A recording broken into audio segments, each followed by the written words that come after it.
Namo tassa bhagavato arahato samma sambuddhassa. Namo tassa bhagavato arahato samma sambuddhassa. Namo tassa bhagavato arahato samma sambuddhassa. Buddhaṃ Dhammāṃ Saṅghāṃ Namasāmi.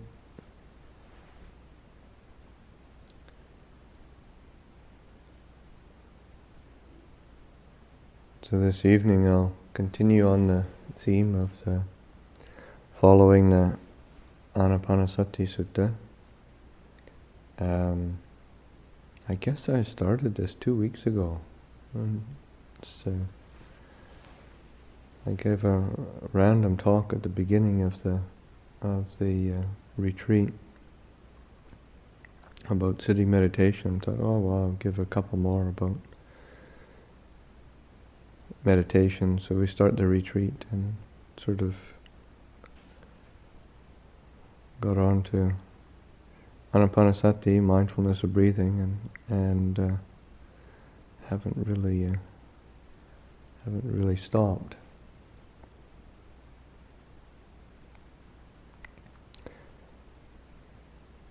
Just continuing this morning, I spoke about the section on concentrating the mind, which is step number 11. Step number 12 is liberating the mind, breathe in, liberating the mind, breathe out, or freeing the mind. The Pali word is vimoccayam. And the connotation is vimoccaya is a freeing, liberating, releasing the mind, dropping things away from the mind. So that the idiom that's used more often is that freeing or liberating.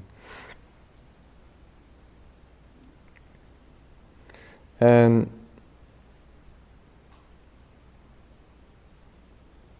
there are many ways of describing the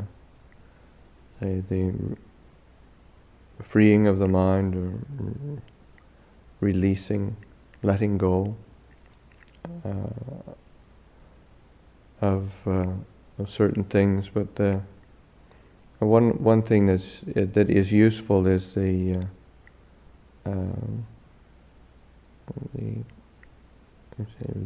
releasing of attachment, releasing of upadana, clinging attachment.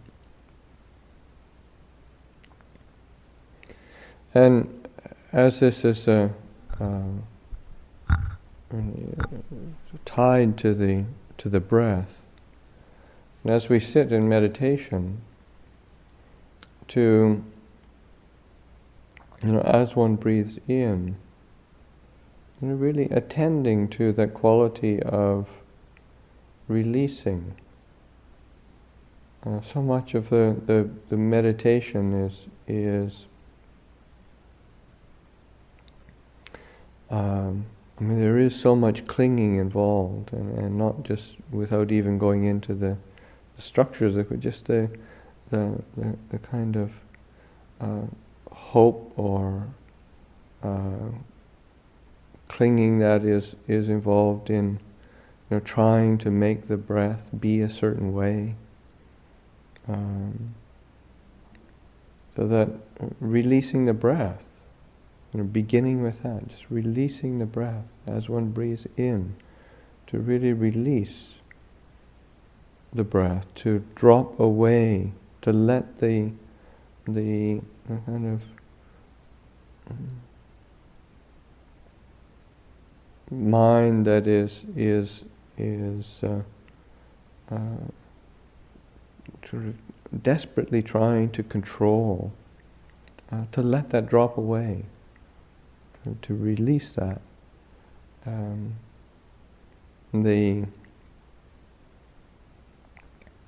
As one breathes out, to really just releasing, setting aside, putting down, that putting down the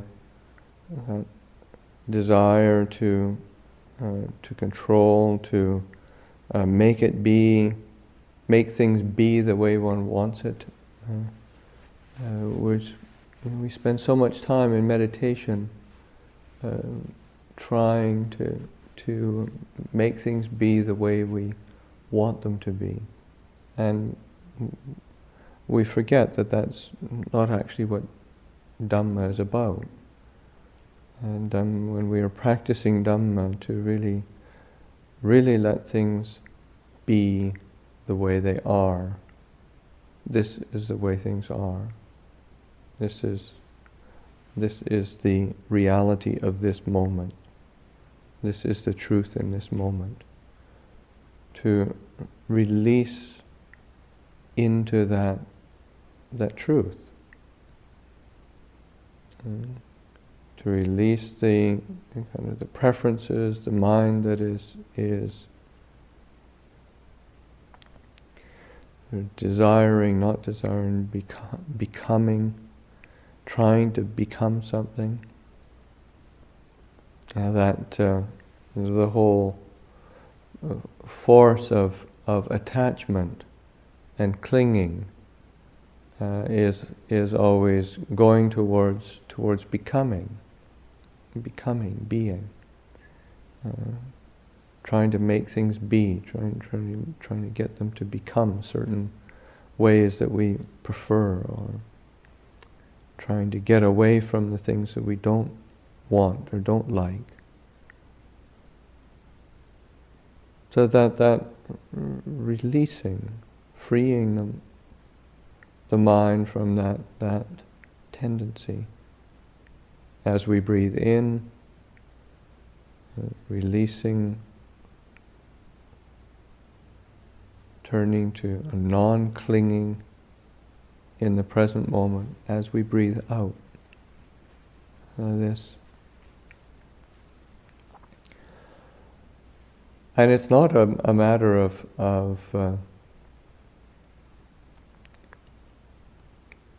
the sort of practicing so that we can realize non-clinging, realize release sometime in the future, some other time. When I get this meditation down, then I'll be able to experience release and non-clinging. It's applying it right now. Each breath, as we breathe in, this is the moment, this is the opportunity, this is the occasion to apply that attitude, that effort that is not conditioned by that clinging, that attachment, being able to release that. So that this mindfulness of breathing is learning how to apply these principles, not sort of waiting for the result somehow, sometime in the future, some other time other than now.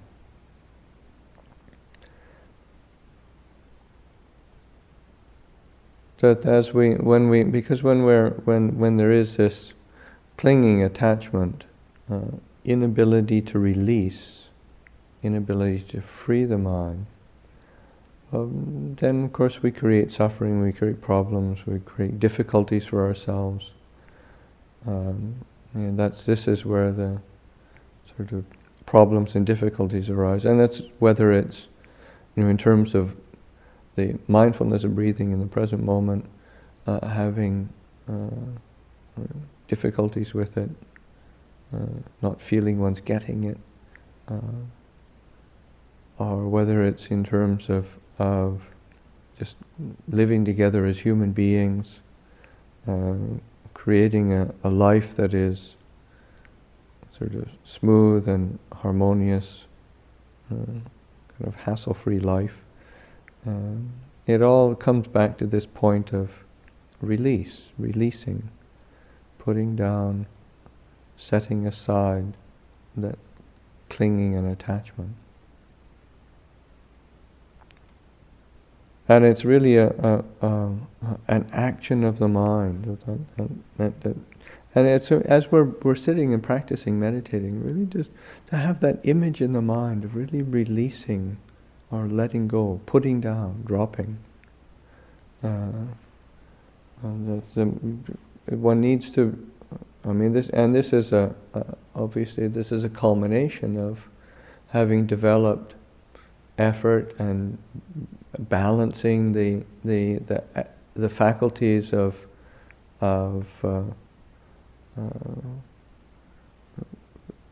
tranquility and discernment. There's a gladdening of the mind is bright. So that now, as the mind is ready, then you're entering into that sphere of non-clinging, and the activity of non-clinging. And really to do it on a moment-to-moment basis as one's practicing, really visualize it, feel it. Try to really feel as we breathe in, to just that sense of that releasing and non-clinging. As we breathe out, to really bring it onto an experiential level, the feeling, what's it like to breathe? And really release that quality of knowing, release the quality of awareness and attention, so that it isn't sticky. It isn't. There's this quality of it's not getting stuck on anything. It's not being held by anything. And so, one of the sort of the image, of course, of clinging is always the hand that's grasping. And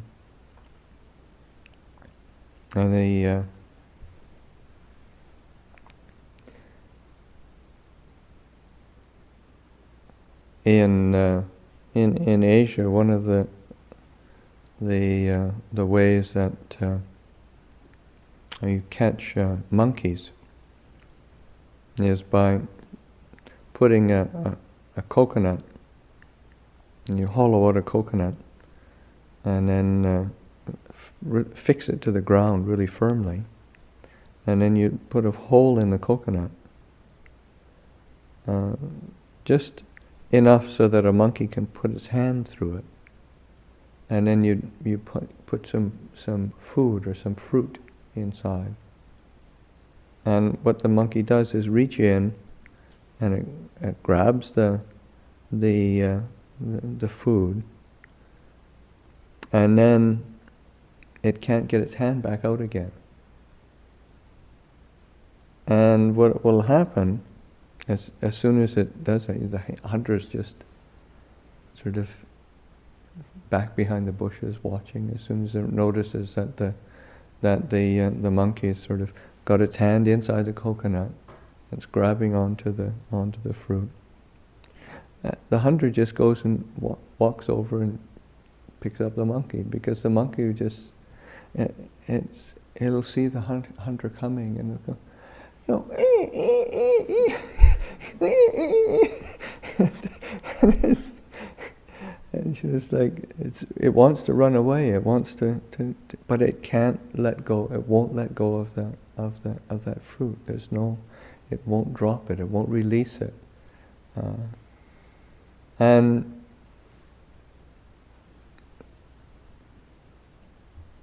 so you end up with monkey soup. And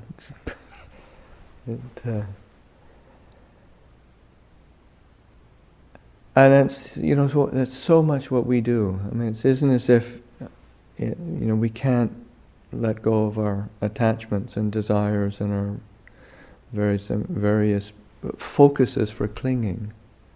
It isn't as if they are attached to us. We attach to them. We attach to them. And there's different the classical forms of focuses of grasping that the Buddha points out. The clinging to sensuality, clinging to views, clinging to precepts and practices, clinging to to self-belief. These are so these aren't things that are inherent in the mind. They're not things that are inherent in human existence. They're things that we attach to. They're things that we cling to. They're things that we create a bond with, and we hold on to them, and we don't release them. So to be attentive to release, to making that conscious, releasing, freeing the mind from its tendency to hold on to, just that with sensuality. We're not diminished beings if we don't get what we want, get what we think is going to gratify us, satisfy us. And it doesn't even, they're just sort of, the things that we look forward to so much, that we invest so much energy in trying to get. They're just sort of kind of wispy memories after a while, and there's not really, they don't even, it doesn't have the same satisfaction at all. I mean, it's like when you're hungry, and you go into the kitchen or into the house. It's in the morning, and you can smell the smells of cooking are going on, and it's just so, wow, I wonder what's for the meal today. Boy, that smells good. Wow, can't wait to the meal.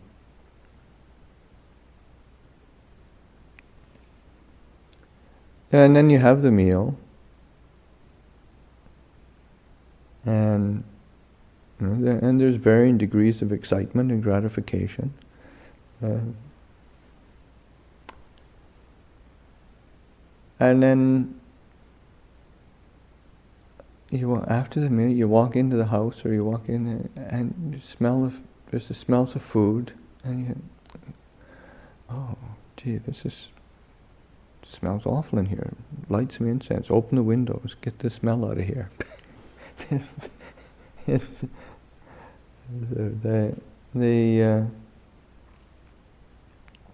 What was so alluring, it's just sort of like a wispy passing thing that isn't really, we're on to the next thing already.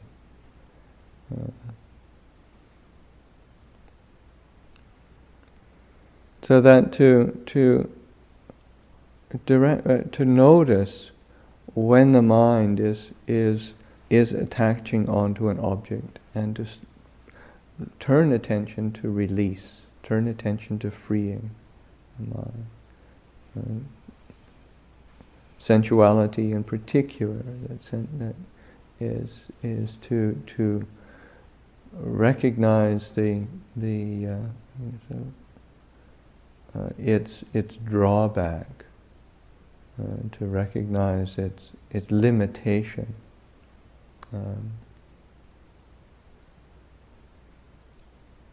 The Buddha compares it to the dog that is just waiting by the butchers, the butcher's apprentice, and it's just waiting. It's just you can imagine the fantasies going on in the dog's mind, and all the butcher does is throw these bones with a little bit of blood pasted on it. Is all. It's nothing much there at all. And the dog sort of jumps on that bone and gnaws away at it, and all it gets is tiredness and not much satisfaction at all. And that's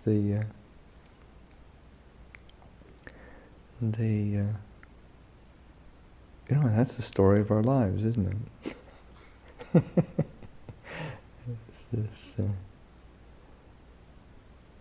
It seemed like it was going to be so good, and it never quite lives up to the advertising that the mind conjures up,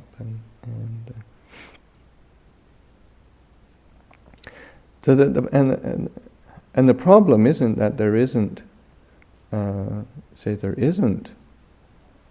of pleasure involved in things. That the problem is the clinging. The problem is that grasping, that attachment, the expectation that's formed, and the inability to release it, the inability to put it down, to just let it be what it is, to let it be what this is what it is. This is what the experience is right now. So to be working with that as the breath comes in, as the breath goes out, recognizing when there is that the draw, the attraction to sensuality.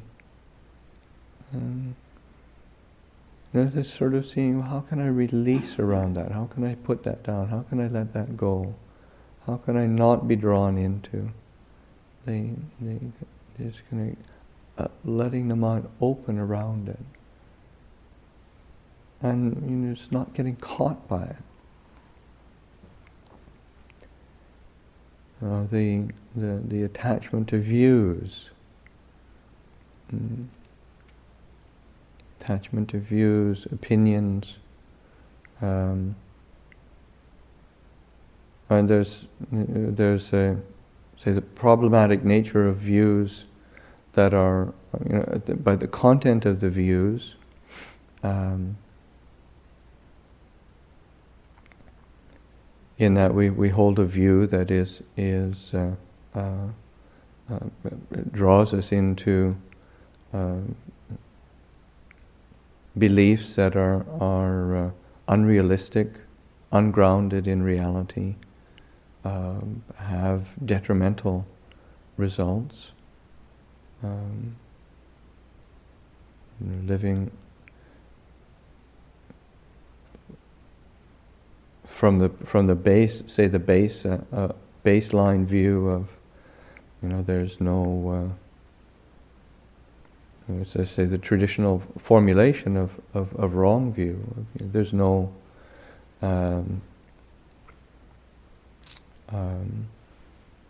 there's no results of giving. There's no results of good action. There's no results from unskillful action. When one holds that view, there's the result is one of not having a clear sense of conscience and fear of wrongdoing, and then because the Buddhist, from the Buddhist perspective, this is fundamental that there are results of actions. Those things which are skillful and wholesome bring about wholesome results, and those things which are unskillful and unwholesome bring about unwholesome results, unpleasant results. There's no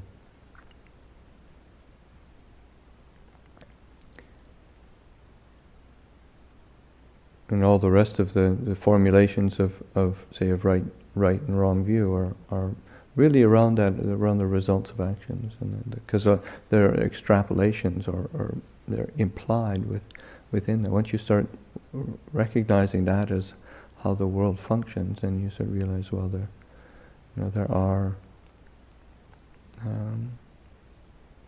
there is mother and father. I mean, that's it. We have a particular relationship with certain beings. There is this life and the next life. There is rebirth. There are other realms. There are beings who are liberated. That is a possibility. So that too, when we hold the view that doesn't exist, then that sets it sets a course in our life to be doing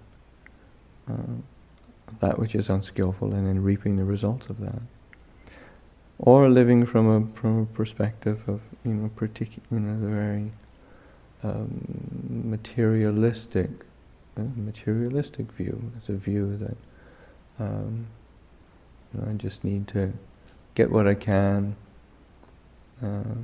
this lifetime, as much as I can, gratify myself as much as possible, because there's nothing after this anyway.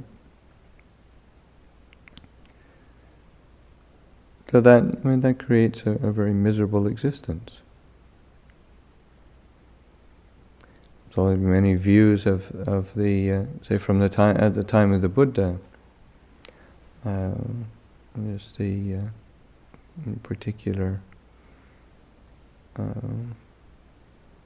materialistic views, nihilistic views, and they're just as common today as they were in the time of the Buddha. Another aspect of views is the problematic nature of views. When we hold to them, we cling to them.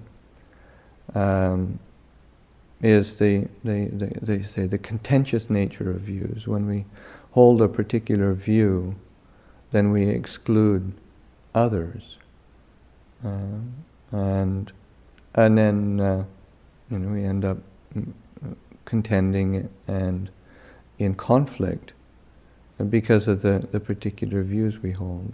And, because when we hold a view, then it's just, I'm right, everything else is wrong. This is the right way to do things. That is wrong. Other people are wrong. And that clinging to views, holding to views, creates this conflict and tension. Because in order to do that, we have to prop that up and hold that up, and it's being held up in the face of conflicting evidence that it may be wrong, so that we have to put more effort into holding it up and clinging. So there's tension in the mind, there's suffering in the mind. To be able to put that down, putting down the views that we hold, the opinions that we then sort of either cling to and hold as this is right, or this is the way it is, and spend our time either trying to prop those up or forcing them onto other people. That it just is very wearisome.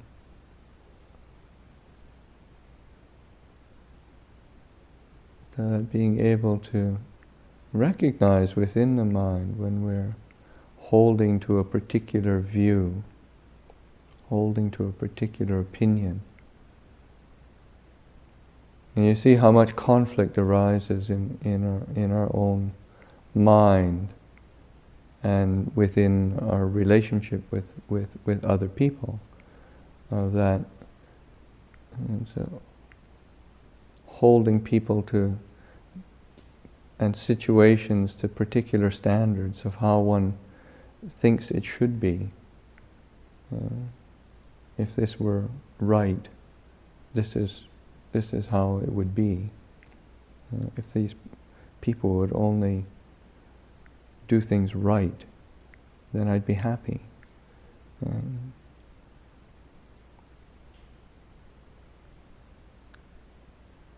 If only this monastery would practice in the right way, then I'd be enlightened. I'd be happy. And there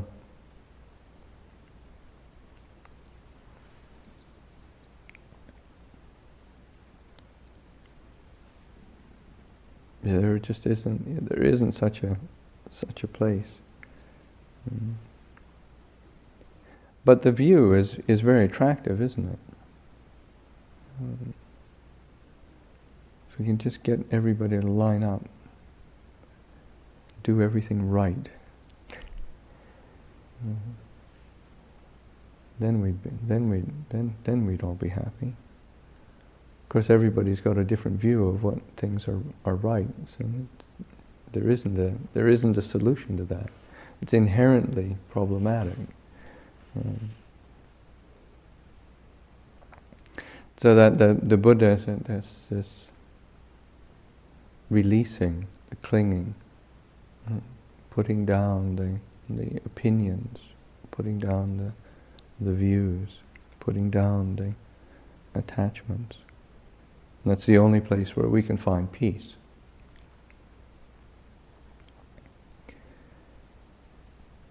That attachment to precepts and practices, the expectation of purification through doing things in a particular way, whether it's to the extreme of as I think of the time of the Buddha, the weird and wonderful practices that they used to do, probably still do in India. There's one discourse where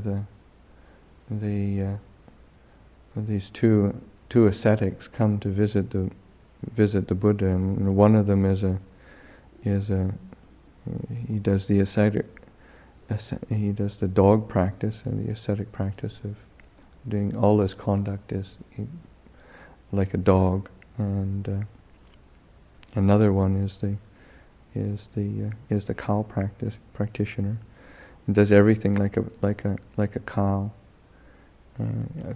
imitates these, and these are ascetic practices that they really sort of curl up, really going up to visiting the Buddha and paying homage, and then sort of curling up like a dog at his Buddha's feet.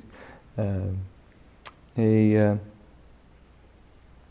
sort of licking himself, and that they did these things with the belief that just following as much as possible. There's this kind of a practice, this kind of a way of action, that it would by doing that, then this was an ascetic purification, tapas, and would bring about rebirth in heaven, a heavenly rebirth. And the Buddha didn't really concur with that. He said, "Well," and he wouldn't. They asked him what would be the result of this perfecting this practice, and the Buddha didn't want to answer until he was pressed, and finally he said, "Well, it's one of two results. Either one's reborn as a dog by perfecting that action and imitating that action, or one's reborn in a hell realm, just because of the delusion and ignorance that is so firmly rooted. At best, one gets reborn as a dog." So that with the clinging, that this precept and practice, the attachment to the precept and practice, and purification comes through keeping this particular set of rules, this particular set of ways of doing it. And one can do that with mindfulness of breathing as well. If I just sit here and watch this breath come in and watch it go out, and make that breath perfect, somehow it's going to make me liberated. I don't know how, but somehow it's going to do it. If I just do it enough. And that it's not true. It has to have. That's an attachment. And the thing is, relinquishing attachment doesn't mean relinquishing the actual practice and training. It's approaching it with wisdom and understanding, using it so that it's freeing oneself from attachment and clinging. The developing of all these the nuances of this practice and training, so that that's one's cultivating those balances of discernment and faith, the balances of energy and tranquility, the balances of attending wisely to the breath. Of course, with that attending wisely comes this release, this relinquishing, this letting go, dropping of attachment, dropping of the clinging and the object of clinging. The last form of upadana, of attachment, is the attachment to the views of self, self-view. And it's important to note that it's attavad upadana, and the upadana being the clinging to the atta is the self, vada is being view, belief, because it's only the belief in self, the self in its strictest sense just didn't exist in the first place, so that one can't really relinquish it. You can't say let go of something that isn't there in the first place. But the belief in its existence is what we get hooked by. And we get hooked by the belief in that the reality, the kind of tangibility that somehow there is a me. I am this. I am my body. I am my feelings. I am these perceptions, mental constructs, consciousness. I'm something. I am. And that feeling of I am permeates, and even to say that the subtle feelings of consciousness. This is what I am. And there's a certain level of fear of, well, if I'm not that, I must be nothing. Which is another sort of belief, isn't it? So that what the Buddha is always pointing to is pointing to so this is what is. There is the experience of the body. There is the experience of the breath. There is the feeling tone. This is. There is perception there. There is the mental constructs which are either wholesome, unwholesome, whether wise or deluded.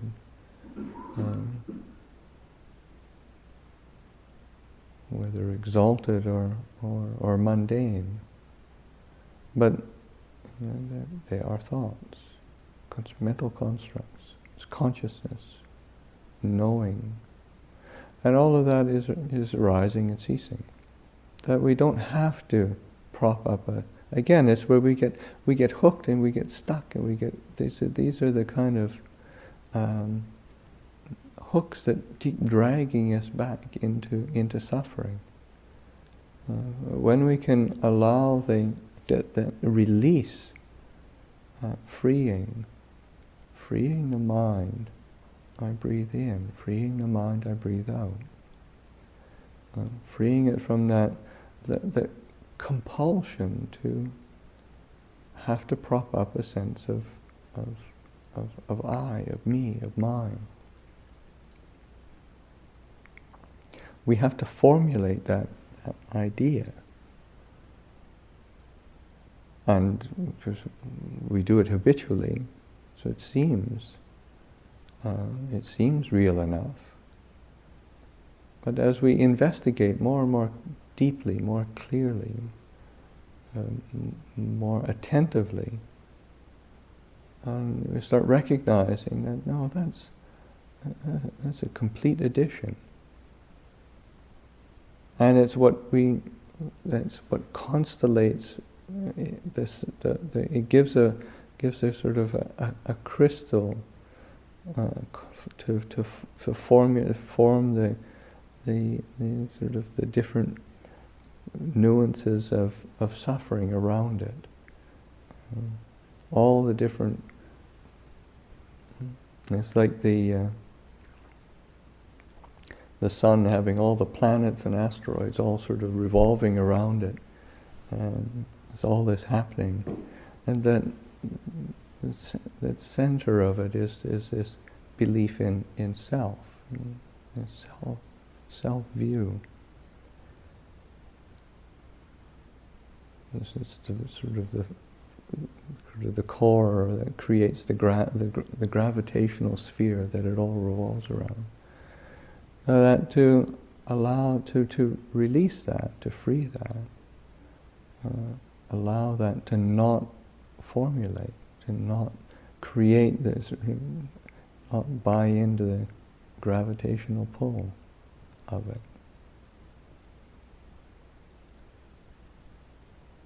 So that the sense of attending to release, attending to freeing the mind, or attending to putting down the clinging, relinquishing, rather than holding things with that sort of that fist of like the monkey that can't let go. This just opening, and really working with that image in the mind as we breathe in, as we breathe out. Really just opening the heart with that, opening that heart of awareness, so that it's not. And you see that it's so much more peaceful, so much more satisfying.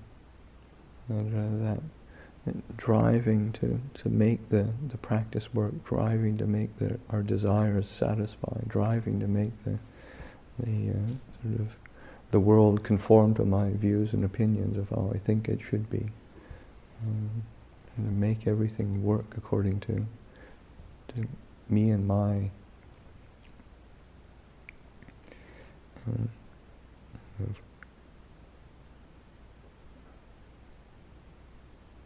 so that it's just that simple act of release has this tremendous implications, and it's something that's very difficult to do. We're so used to clinging, and it's the sustenance that feeds us. It's like that's one of the alternate translations of clinging is also this sense of sustenance. This is what feeds us. We feed off of suffering, we feed off of clinging. Our suffering and is fed and sustained by clinging, attachment, upadana. So that this sense of to not be feeding that heart of attachment, not sustaining, giving sustenance to the ways we suffer, and it's just this releasing, to putting it down, not picking it up and holding it.